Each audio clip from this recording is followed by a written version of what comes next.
बेटा आज की क्लास में आपका चैप्टर स्टार्ट कर रहे हैं हम यहाँ पे चैप्टर नंबर 9 जिसका नाम है यहाँ पे environment and sustainable development. Environment से रिलेटेड आप पहले भी पढ़ चुके हो, ठीक है, चीज़ें, और छोटी क्लासेस से पढ़ते ही आ रहे हो कि एनवायरनमेंट होता क्या है। बेसिकली अगर हम बात करते हैं बच्चे यहाँ पे कि एनवायरनमेंट किसे कहा जाता है, तो बेटा सूरज की रोशनी से लेके पानी, हवा, ये सब क्या है आपका एक तरीके से एनवायरनमेंट में ही काउंट होते हैं। एनवायरनमेंट के अलग अलग टाइप्स पढ़ेंगे इसके अंदर कि किस किस तरीके का एनवायरनमेंट होता है, ठीक है। अब बेसिकली एनवायरनमेंट के साथ एक टर्म और जुड़ा यहाँ पे क्या, सस्टेनेबल डेवलपमेंट। ऐसे ये एग्रीकल्चर के अंदर भी आया था आपका, ठीक है।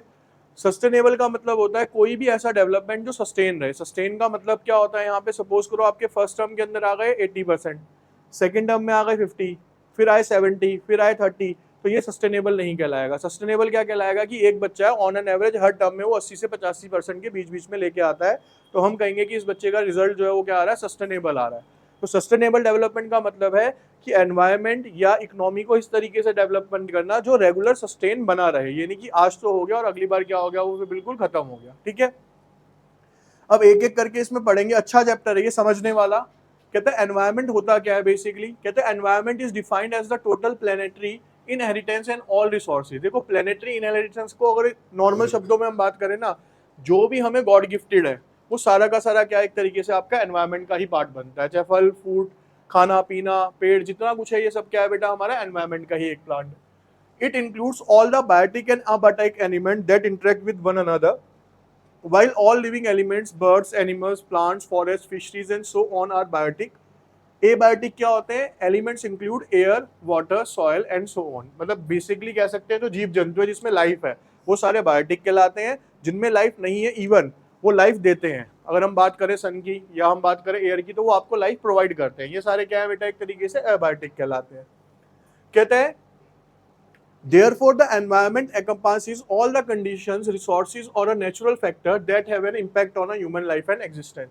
यानी कोई भी चीज एनवायरनमेंट तब कहलाती है जो किसी भी ह्यूमन बीइंग या लिविंग ऑर्गेनिज्म पे कोई ना कोई इम्पैक्ट डालती है या हमारी पूरी धरती पे किसी भी तरीके से इफेक्ट डालती है, तो वो किसका पार्ट है, हमारे एनवायरनमेंट का ही पार्ट है, ठीक है। फंक्शंस क्या है बेटा एनवायरनमेंट के, अगर हम देखें तो काफी अच्छा क्वेश्चन भी है, समझने लायक। ये कहता है प्रोवाइड प्रोडक्शन रिसोर्सेज। ये हमने जब भी कोई चैप्टर कराया ना, चाहे एग्रीकल्चर पढ़ा या कुछ भी पढ़ा, मैंने आपको क्या समझाया बेटा उसके अंदर कि जब भी हम इसकी बात करते हैं, तो अगर मैं बात करूं क्या दुनिया के अंदर एक सिंगल चीज, आप अभी इस रूम में बैठे हो, कोई भी चीज आप अपने आसपास देख लो, अपने पास देख लो, कोई भी एक चीज ऐसी बता दो सर जो कि नेचुरली हमें नहीं मिली है, ये आई है कहीं से या फिर किसी ने बनाई है पहली बार। कोई भी चीज बताओ। क्या बेटा बोलो। AC fan. एसी बना है प्लास्टिक से, प्लास्टिक में कंपोनेंट्स होते हैं, कुछ चीजें होती हैं, वो सारा मेटल होता है। मेटल कहाँ से मिलता है, सारा का सारा एनवायरनमेंट से मिलता है। एआई चीज है बेटा, वो आर्टिफिशियल है, वो नाम ही उसका काल्पनिक है। स्मार्ट बोर्ड बेटा मेटल का बना, अभी तो एसी जब प्लास्टिक का, ये भी तो लोहे का है, पीछे ग्लास है इसमें। वॉल ईटों से बनी है बेटा, ये तो सबसे पहले धरती में से निकलती है मिट्टी जिससे ईट बनती है भट्टों में, एक एक करके है। वॉलपेपर, वॉलपेपर कागज का बेटा, पेड़ों से बनता है।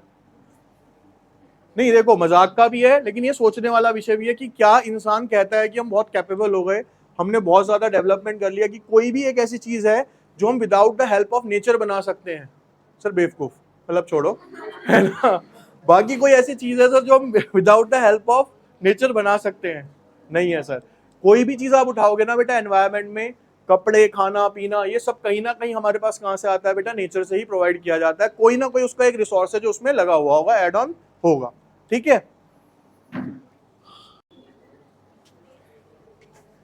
तो बेटा देखो सबसे पहला क्या है यहाँ पे, प्रोवाइड प्रोडक्शन रिसोर्सेज। कहता है production is the process of converting natural resource into the useful objects. कहता है किसी भी नेचुरल रिसोर्स को जब आप कन्वर्ट करते हो किसी भी यूजेबल, देखो सीधी सी बात है, पहाड़ों के अंदर पड़ा हुआ हीरा किसी काम का नहीं है जब तक वो क्या नहीं बनता, आपका कोई ऑर्नामेंट नहीं बन जाता, ठीक है ना। हीरा तो गले में पहन के नहीं घूमना ना किसी ने भैया, तो उसकी अंगूठी बनेगी या उसका हार बनेगा तभी वो आपके यूज में आएगा ना।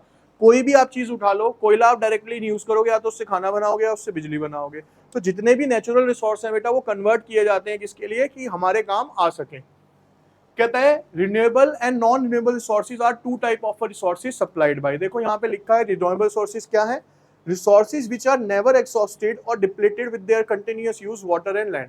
रिन्यूएबल का मतलब नाम से पता चल रहा है सर कोई भी ऐसा रिसोर्स जो कि बार बार क्या होता है, खत्म नहीं होगा, बार बार रिन्यू हो सकता है, एग्जाम्पल आपको उसने दे दिया वाटर और लैंड। नॉन रिन्यूएबल सोर्स क्या है? Resources which get exhausted with their continuous use. जैसे कोल और पेट्रोलियम हम बार बार सुन रहे हैं कि धीरे धीरे करके क्या होता चला जा रहा है, खत्म होता चला जा रहा है। लेकिन देखो बेटा, बात यह है कि जो पानी है वो रिन्यूएबल सोर्स तो है, लेकिन कब तक है? शॉर्टेज तो उसकी भी हो रही है ना। उसका एक बेसिक एग्जांपल समझते हैं। शहरों में तो शॉर्टेज है ही आज की डेट में, देखा जाए रीजंस बिहाइंड है कि आप जहां से पानी ले रहे हो वो है धरती। धरती से आप पानी ले रहे हो, लेकिन उसके बदले में रिटर्न हम उसको कुछ भी दे नहीं पा रहे। मैंने आपको पहले भी पढ़ाते हुए बताया था, दिल्ली के अंदर बेटा सबसे पहले की बात करता हूं तो सबसे पहले चलता था बेटा सीधा सीधा हैंडपंप। ठीक है, 20-30 फुट पे हैंडपंप लगाया, हैंडपंप से पानी आ गया। हैंडपंप 20-30 फुट तक का लेवल क्रॉस कर पाया। उसके बाद जब वो पानी खत्म हुआ, यानी धरती का लेवल 20-30 और 20-30 फुट आप मान के चलो, टोटल हाइट नीचे रोड से लेके यहाँ की 45 फीट है। तो 20-30 फुट कोई छोटी हाइट नहीं बता रहा, 30 फुट बहुत होते हैं गहराई, 30 फुट तक पानी खत्म। उसके बाद उसकी जगह किसने ली बेटा? बोरिंग ने ली। बोरिंग क्या थी? एक मोटर लगती थी नॉर्मल, जैसे आपके पानी की लगी है, वो बोरिंग होती थी 40-50-60 फुट पे। तो 50-60 फुट का पानी खत्म हो गया, एक टाइम आया। 10-10 साल में खत्म हो रहा है, ज्यादा टाइम नहीं लग रहा है इसमें। ठीक है, हैंडपंप चला सबसे ज्यादा। उसके बाद शहरी का विकासकरण हुआ है, कह लो डेवलपमेंट हुआ, तो हैंडपंप हट के क्या आई? बोरिंग। अब हो क्या रहा है देखो, हैंडपंप में क्या होता था? मेहनत लगती थी, समझ रहे हो? तो पानी उतना ही निकाला जाता था जितना एक्चुअल में रिक्वायर्ड होता था। जबरदस्ती की बाल्टियां भर के कोई रखता ही नहीं था, क्योंकि मेहनत लगती थी। उसके बाद क्या आ गई बेटा? बोरिंग। बोरिंग में क्या था? स्विच खोला, पानी आ गया। अब जितना पानी यूज नहीं करे उससे ज्यादा बहा रहे थे। तो पानी, मान लो कि हैंडपंप हटने में 20-30 साल लगे, तो बोरिंग की वजह से बोरिंग को खुद से हटने में 10 साल लगे, क्योंकि 10 साल में उसने वाटर लेवल क्या कर दिया? बहुत डाउन कर दिया। अब लेकिन बोरिंग का क्या था कि उसके अंदर जो पाइप लगता था ना बेटा, वो घर वाली जो टूटियां होती हैं आपकी, आधा इंची का पाइप होता है, उतना ही फ्लो आता था बोरिंग का, है ना। तो यानी पानी की जो धार थी वो थोड़ी कम थी। अब जैसे ही वो खत्म हुआ, गड्ढे कहां तक होने लग गए? 150 फुट, 180 फुट। उसकी जगह किसने ली? समरसेबल ने। अब समरसेबल क्या है? वो पानी ही कितना दे रहा है भाई साहब? 1.5-2 इंची की धार दे रहा है। तो अब आप खुद सोचो, जब हैंडपंप में मेहनत लगती थी, उसने 30 साल लगाया वाटर लेवल खत्म होने में। फिर बोरिंग आई, वो 10-15 साल में खत्म कर गया। अब समरसेबल क्या करेगा? वो तो भाई साहब पूरी नदी की नदी बहा देता है। भला आप लगा लो 500 लीटर की टंकी जो हमारे घर में ही है, अगर आप बोरिंग से नहीं समरसेबल से भरते हो तो 4 मिनट लेती है टोटल बस। और यही अगर आप एमसीडी का पानी आता है, आप कम से कम पौने घंटे चलाओगे, जब जाके वो भरेगी 500 लीटर। तो फर्क है ना, यानी कि स्पीड बहुत ज्यादा है। तो जब स्पीड ज्यादा तो बेटा वेस्टेज भी क्या है? उतनी ही। ठीक है, तो ये चीजें समझो कि वाटर हाँ तो हमारा रिन्यूएबल रिसोर्स में रहा है, लेकिन आने वाले टाइम में हम इसे किस में इंक्लूड करवा देंगे? ठीक है, रिन्यूएबल सोर्स उसने ऊपर बता दिया बेटा, कहता है renewable source includes biomass energy such as ethanol, hydro power, geothermal power, wind energy and solar energy. Basically कोई भी ऐसी चीज जो नेचर के द्वारा गिफ्ट करी गई है, जो कभी खत्म नहीं होने वाली। Oxygen, sunlight and so on. Non renewable क्या है sir? Non renewable resources are those that diminishes over a period of time because of the extraction and use. Example coal, fossil energy और सो ऑन। ठीक है, non renewable जो लगातार क्या होते चले जाएंगे बेटा? धीरे धीरे करके खत्म होते चले जाएंगे। इनकी जगह कोई और चीज हमें इस्तेमाल करनी पड़ेगी फ्यूचर के अंदर। इसके बाद बेटा एक इसका जो सबसे इंपॉर्टेंट पार्ट है, ये भी दिल्ली के अंदर देखने को मिल जाएगा आपको। क्या? एसिमिलेट। यहाँ पे लिखा है ना एब्जॉर्व। एसिमिलेट का मतलब होता है एब्जॉर्व वेस्ट। पहले क्या होता था, मैंने पढ़ाते हुए 11 मतलब लास्ट ईयर ही बताया होगा आपको, मैं समझाता हूँ ये क्या था बेसिकली। आज आप देख रहे हो हमारी एंट्री कहाँ से स्टार्ट होती है? अगर किसी को रास्ता बताना हो, आप इधर रहते हो, एंट्री क्या बताते हो? कोई रिक्शा से आ रहा है, कोई कुछ आ रहा है, भैया पहले कूड़ेदान पड़ेगा, कूड़ेदान से स्ट्रेट आना, उससे राइट लेना, दुर्गा मंदिर। यानी सबसे पहली पहचान क्या है? कूड़ेदान, है ना। जब आप मानसो पार्क से आते थे, जो मोतीराम रोड है उससे आते थे, तो वहां टर्न लेते ही कूड़ेदान पड़े थे।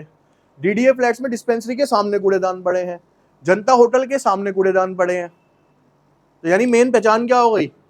कूड़ेदान हो गई बेसिकली। क्यों हो गई? इसके रीजंस है। पहले क्या होता था बेटा, यहाँ पे एक टर्म लिखा हुआ है एसिमिलेट वेस्ट। हमारे क्या होता था बेटा, घरों के बाहर जो होती थी ना, ये सड़कें पक्की नहीं होती थी, ये होती थी कच्ची। तो आपने मान लो फ्रूट खाया, कुछ भी खाया ना, तो आप फ्रूट के छिलके वहां फेंकते थे, वो मिट्टी में ही क्या हो जाता था? ऑटोमेटिकली ऑब्जर्व हो जाता था। इवन वो खाद बन जाती थी। और कई बार बेटा हमने ऐसा देखा है कि मान लो हम खा रहे हैं, ठीक है, सेब वेब खा के हमने रूक दिया, हमें नहीं पता हमने कब बीज बो दिया। थोड़े टाइम बाद भाई 2-4-10 दिन बाद पता चलता है वहां से एक प्लांट उगा, और बाद में पता चलता है। अब आप देखो सेब के कब देखोगे आप? अमरूद के पेड़ कहाँ देख रहे हो? यहाँ पे पार्कों में मिल जाएंगे, वहां पे तो बोए जाते हैं। पहले नेचुरल उग जाते थे, बच्चे ने खा के थूका, बीज चला गया, बीज से ही प्लांट आ गया। क्यों? जगह तो थी ना एटलीस्ट उसके लिए, कि कच्ची जमीन पड़ी थी, वो एब्जॉर्ब कर लेती थी। आज की डेट में और एक क्या काम होता था मैं आपको बताऊं। आज क्या हो रहा है कि जो गायें भैंसे वगैरह हैं, इनको खाने के लिए नहीं मिलता, है ना। भगवान ने बेटा बहुत सोच समझ के दुनिया बनाई। उसने कहा जो इंसान का वेस्ट होगा वो इनका खाना होगा। समझ लो, आप तरबूज खा रहे हो, तरबूज का छिलका आपके लिए वेस्ट है, उसके लिए वो खाना है। जितने भी छिलके आप उतारते हो वेजिटेबल से या फ्रूट से, जो जो आपके लिए वेस्ट बनता है ना, वो जानवरों के लिए क्या बनता है, उनका खाना बन जाता है। तो भगवान ने बड़ी सिस्टमेटिक रची है कि किसी को मैं भूखा नहीं रहने दूंगा। लेकिन हो क्या गया, पहले क्या होता था बेटा कि लिटरली आप मान के चलो, आज भी होता है, मैम के घर हम जब जाते हैं, पहले ना घरों के बाहर क्या होती थी, होदी होती थी। आपका जो भी ये बनता था ना, फल फ्रूट सब्जी आप काटते थे, सीधा उस होदी में डाल देते थे। होदी में डाला, गाय भैंस आती थी, वो खाते हुए अपना, तो वेस्ट गया कहाँ, वेस्ट तो बचता ही नहीं था भाई। कूड़ेदान की जरूरत ही नहीं पड़ी, क्योंकि वो ऑटोमेटिकली रोज का रोज आता था, रोज की रोज खत्म हो रहा था। चाय पत्ती सबसे बेस्ट, आज भी अगर आप यूट्यूब पे सर्च कर लो, डाल के देखना सबसे बेस्ट खाद कौन सी है, सबसे पहले भाई साहब 10 वीडियो आएंगी चाय पत्ती कि जो आप चाय सारा दिन पीते हो, किसी भी तुलसी का पौधा है, कुछ भी एक्सवाइजेड, उसके अंदर डाल दो, सबसे ज्यादा खाद देता है वो। तो पहले ऐसा ही होता था, घरों में गमले होते थे, सीधा उसमें डाल दिया करते थे। तो बात पता है क्या है बेटा समझने की, कि अब हमने ही ये सृष्टि खराब करी है, सारा का सारा जो है ना लॉजिक जो हमने खराब कर दिया। आज आप रोहिणी से आते हो, रोहिणी से देख रहे हो आप कितना बड़ा अंबार है बेटा, वो देखें कभी रोहिणी में जब जाते हैं तो थोड़ी सी स्मेल आनी स्टार्ट हो जाती है। वो क्या बने हुए हैं, मतलब मेरे ख्याल से 100 फुट बड़े पहाड़ हैं, वो सारे के सारे गाजीपुर में भी हैं और यहाँ पे भी हैं, ठीक है। लेकिन ये क्या है, ये प्रॉब्लम किसने क्रिएट करी बेटा, हम सब ने करी है, ठीक है। उधर बेचारे जानवर बेवकूफ मरी रहे हैं बेचारे भूख की वजह से, उनको खाना नहीं मिल रहा। और हमारे साथ क्या हो रहा है कि इसी वेस्ट की वजह से, कॉमन सेंस लगाने वाली बात है ना, जानवर क्यों मर रहा है, उसे ये खाना नहीं मिल रहा, हम भी मर रहे हैं। दिल्ली में पॉल्यूशन क्यों हो रहा है, इस कूड़े की वजह से। ये पॉल्यूशन इंसानों को भी परेशान कर रहा है और जानवरों को भी परेशान कर रहा है। और इतना बड़ा टास्क नहीं था, लेकिन लोग नहीं समझे। सब मकानों के चक्कर में, इनके चक्करों में हाई सोसाइटी बनाएंगे, फलाना करेंगे, सब अपना बेड़ा गर्क, ठीक है ना। आज आप बेटा नोएडा में जाओ, नोएडा नया कट रहा है, नोएडा के अंदर सबसे बेस्ट पता है क्या है, जितने भी मकान भी कट रहे हैं ना, उनके बाहर आपको आज भी कच्ची जमीन मिलेगी, कम से कम 3-4 फुट की छोड़ी है, जिसमें गवर्नमेंट कहते हैं कि आप प्लांटेशन करो। इंडिया के अंदर एक स्टेट ऐसी है केरल, केरल के अंदर बेटा मैंडेटरी है कि 100 गज का मकान है तो 20 गज में पेड़ लगाने अनिवार्य है। रजिस्ट्री नहीं करते मकान की, कंपलसरी कर रखा है गवर्नमेंट ने कि पेड़ नहीं लगाओगे तो मकान की रजिस्ट्री नहीं है, मकान ही नहीं बना पाओगे आप अपना। तो ये कंपलसरी हर जगह होना जरूरी हो गया है, वरना तो फिर वही धुआं ही सूंघोगे, धुआं ही खाओगे, ये चल रहा है दिल्ली में, तो है ना। चलो अब देखो यहाँ पे बेसिकली मैंने जो एग्जांपल्स दिए हैं समझने के लिए दिए हैं आपको, कहता है production and consuming activities produce waste which is mostly in the form of trash. Trash का मतलब बेकार कूड़ा होता है वो। All of this waste is absorb by the environment. पहले ये सारा का सारा कहाँ हो जाता था, एनवायरमेंट में जाता था। सस्टेन लाइफ, कहता है environment contains light, earth, oxygen and water, all of which are necessary component, basic element for a human life to survive. As a result the environment sustain life by providing these major elements. देखो आज आप बेटा जो भी कुछ है, देखो India ने एक सबसे बढ़िया कंट्री है, मैं आपको बताऊं रीजंस हैं। बाहर की जितनी भी कंट्री है ना, वहां पे बर्फ पड़ती है ना, तो 6-7 महीने बर्फ ही पड़ती रहती है, घर से बाहर ही निकल सकता बंदा, होम सब कुछ घर में ही चल रहा है ना। इंडिया के अंदर क्या है, आप खुद देखो, 4 दिन अगर लगातार बारिश पड़ जाए हम परेशान हो जाते हैं, वैसे कहते हैं बारिश आ जाए बारिश आ जाए, ऐसे ही होता है ना। और दिल्ली में तो 4 दिन तो छोड़ो, 2 घंटे पड़ जाए, एज पर केजरीवाल झीलों का शहर बन जाता है दिल्ली, ठीक है ना। 2 मिनट लगते हैं, नाव तैरा लो तुम यहाँ पे। बेसिकली कहने का मतलब ये है कि कोई भी चीज जरूरत से ज्यादा बर्दाश्त। लेकिन इंडिया एक ऐसी कंट्री है जहां पे आपको सारे वेदर थोड़े थोड़े टाइम के बाद क्या होंगे, मिलते जाएंगे। अब आप इसका एग्जाम्पल देख लो, आप ना मेरे टाइम की बात भी छोड़ दो, हम पहले एग्जाम्पल देता था मैं 5 साल पहले कि भाई हमारे टाइम में इस टाइम पे जो सामने डीडीए फ्लैट्स है रामलीला होती थी, ठीक है ना। और हम यहीं से जाते थे, क्योंकि अब इस टाइम आप पढ़ नहीं पाते यहाँ इंस्पायर के अंदर बैठ के, रीजन यहीं पे माइक लगा हुआ था। कभी रावण अंकल हंस रहे हैं, कभी सीता मैया जा रही है, यहीं से आवाज आ रही होती, डायरेक्ट लाइव टेलीकास्ट चलता था। और यहीं पे रेडिया लगी होती थी सारी की सारी, ठीक है। और भीड़ होती थी बल्क में, हजारों लाखों बंदा डीडीए फ्लैट्स में जाता था यहाँ उस टाइम पे। लेकिन बेटा वो टाइम ऐसा था कि इस टाइम सबने शॉल लिए होते थे, हमने स्वेटर पहने हुए होते थे, इस तरीके का मौसम होता था, ठीक है। 5 साल पहले अक्टूबर में आपने भी थोड़ी बहुत ठंड देखी होगी, आज बेटा एसी में बैठे हो, समझ रहे हो। दिल्ली में 6 महीने की ठंड थी, 6 महीने की गर्मी मेरे सामने, 6 महीने से 5 रही, 5 से 4 रही, अब 3 भी नहीं रही मुझे लग रहा है। और इसी तरीके से ग्रो करते गए तो ठंड सिर्फ शिमला में ही दिखेगी, वहां बर्फ खत्म हो जाएगी, लेकिन वहां सिर्फ फिर ठंड रह जाएगी। तो सब कुछ क्या हो रहा है बेटा, एक तरीके से एनवायरमेंट क्या होता चला जा रहा है, धीरे धीरे करके हमारा खत्म होता चला जा रहा है, ठीक है। इसके बाद आता है बेटा रीजंस फॉर एनवायरमेंटल क्राइसिस। कहता है कि सबसे बड़ा कारण क्या है, आपका फेवरेट, ठीक है, हर चीज का एक मुख्य कारण है हमारे यहाँ पे, पॉपुलेशन एक्सप्लोजन।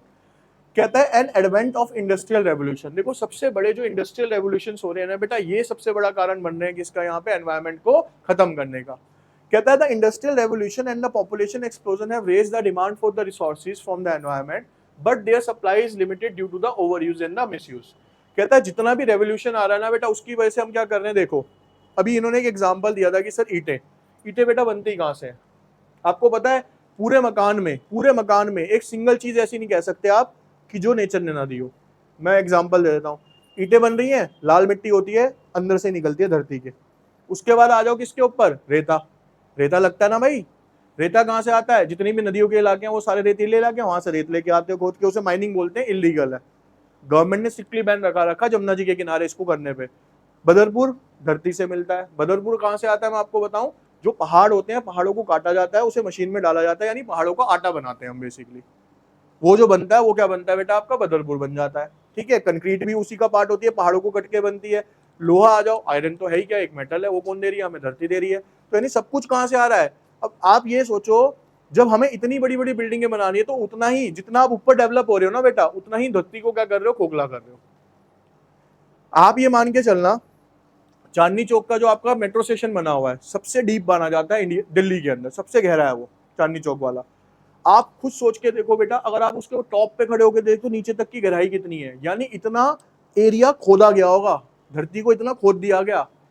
तो जब भूकंप आएंगे ना तो ये झेलने लायक नहीं बचे। अब सारे गड्ढे हैं दिल्ली के अंदर, जहां मर्जी चले जाओ, मेट्रो बन तो रही है, दिख तो बहुत अच्छा कुछ रहा है, ऐसा हो गया वैसा हो गया। और गवर्नमेंट बड़ी समझदार है, उन्होंने कहा यहाँ हमारा पैसा लगा हुआ है, तो उनको ना बड़ा स्ट्रॉन्ग बना दिया, भैया तुम्हारे घर थोड़ी बने हुए हैं, गवर्नमेंट तो मेट्रो बचा लेगी भाई, मेट्रो के पुल तो बच जाएंगे क्योंकि गवर्नमेंट ने बनाया इस तरीके से, लेकिन नेचर जब अपने पे आएगा तो वो भी नहीं बचा पाएंगे उसको। लेकिन घर तो बचेंगे नहीं भाई, क्योंकि सारे के सारे क्या इतने मजबूत आपने बनाए नहीं उस लेवल पे जाके। तो कहने का मतलब ये है कि बेटा जितना आप डेवलपमेंट कर रहे हो ना, उसकी एक टर्म पढ़ा था हमने 11th के अंदर, वो था अपॉर्चुनिटी कॉस्ट। अपॉर्चुनिटी कॉस्ट क्या होती है? अवसर लागत। एक अच्छी चीज को पाने के लिए जो आपको पिछला सेक्रीफाइस करना पड़ता है, हमारी जो अपॉर्चुनिटी कॉस्ट है ना वो बहुत हाई है इस टाइम पे। ठीक है, और अपॉर्चुनिटी कॉस्ट क्या है? वो हमारा नेचर है, मतलब हम अपने डेवलपमेंट के लिए नेचर खत्म कर रहे हैं, आने वाले टाइम में भुगतेंगे। मतलब नेचर कहता है कि मैं तुम्हें रिवर्ट दूंगा आने वाले टाइम में, वो देगा। कोविड उसका एक बेस्ट एग्जांपल था, ठीक है, दिया उसने। फिर आता है extensive extraction of renewable and non renewable resources. Extraction का मतलब ही क्या होता है बेटा? बहुत ज्यादा निकालना धरती से उसको, चाहे रिन्यूएबल सोर्स हो चाहे नॉन रिन्यूएबल सोर्स हो। बेटा उसका यूज क्या कर रहे हैं हम? बहुत गलत तरीके से और बहुत ज्यादा मात्रा में करते हैं। कहता है some essential resources have been depleted as a result of their intensive and extensive extractions of both renewable and non renewable sources. As a result, an enormous amount of money is spent on technology and research to discover a new source. अब आज की date में क्या हो रहा है बेटा? क्योंकि देखो कोयला खत्म हो रहा है तो इलेक्ट्रिसिटी चाहिए, इलेक्ट्रिसिटी के लिए क्या चल रहा है बेटा? लिथियम। लिथियम भी क्या है आपको पता है? जो आज ईवी चला रहे हो ना आप, ये लिथियम से बनती है। लिथियम कहाँ से आता है? अगेन नेचर से आ रहा है। ठीक है, अब हमने क्या करा देखो समझो, हमने पेट्रोल खत्म करने की कोशिश, कोल खत्म करा, पानी को कम कर दिया, सब कर दिया। अब इंसान को तो जरूरत खत्म होनी नहीं है, ये हम पढ़ चुके हैं, अनलिमिटेड वांट्स, है ना। अब ये रिसोर्सेज खत्म हो रहे तो अब हम कुछ नया टेक्निकोलॉजी लेके आ रहे हैं कि हम क्या करें, एक नया रिसोर्स ढूंढे फिर उसको खोदना चालू करें। तो हम अब लिथियम खोदेंगे, लिथियम निकालेंगे तो फिर माइनिंग होगी, माइनिंग होगी तो फिर धरती खोखली होगी। तो ये चलता चला जाएगा जब तक धरती जय श्रीराम नहीं कर जाती पूरे तरीके से, ठीक है ना। इसके बाद आता है बेटा extension of a many resources. कहता है एक्सटेंशन का मतलब काफी चीजें तो खत्म हो गई हैं, कैसे?